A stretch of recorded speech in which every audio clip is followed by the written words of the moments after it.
योगः स्थैर्यं योगः सत्वं योगः समत्वम् उच्यते। योगेन विहितं सर्वं योगो भूषणम् उत्तमम्। योग म्हणजे स्थैर्य, योग म्हणजे शुद्ध सत्व, योग म्हणजे समत्वाची शिकवण।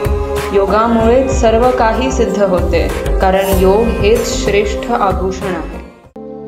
सुरुवात करूया सूर्यनमस्काराने। सूर्यनमस्कार म्हणजे 12 योगासनांची एक श्रेणी। यामुळे संपूर्ण शरीराचा व्यायाम होतो।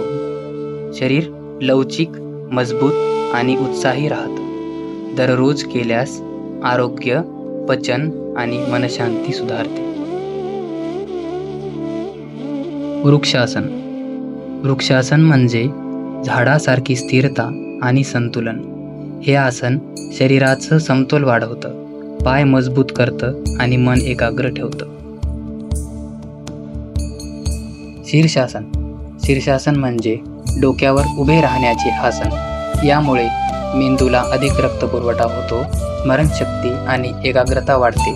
यामुळे केसगळती थांबवण्यास सुद्धा मदत होते। ताडासन। ताडासन म्हणजे शरीराला ताठ ठेवणारे मूलभूत आसन। शरीराची उंची आणि रचना सुधारण्यासाठी उपयुक्त। सायटिका, अपचन आणि श्वसनाचे विकार कमी करण्यास मदत करते। चक्रासन। चक्रासन म्हणजे शरीराला चक्रासारखी वाकवणारी मुद्रा। थायरॉइड, दमा, वंध्यत्व आणि स्थूलतेवर प्रभावी ठरणारी योगमुद्रा।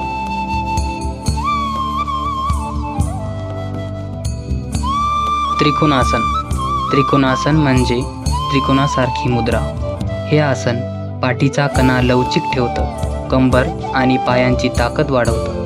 दररोज केल्यास पाचन सुधारतं आणि शरीरात ताणतणाव कमी होतो। बद्ध पद्मासन। ही स्थिती ध्यानासाठी आदर्श स्थिती मानली जाते। नियमित सरावाने पचन सुधारते, सांधेदुखी कमी होते आणि मन शांत राहते। अनुलोम विलोम प्राणायाम श्वसन नियंत्रित करून मन शांत ठेवतो आणि नाडी शुद्ध करतो। मेंदूला अधिक ऑक्सिजन मिळतो, विचारशक्ती वाढते आणि झोप सुधारते। भ्रामरी।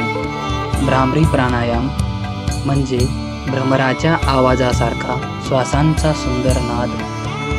ही योगमुद्रा मेंदू शांत करते, तणाव, उच्च रक्तदाब, मायग्रेन आणि निद्रानाश यावर उपयोगी ठरते।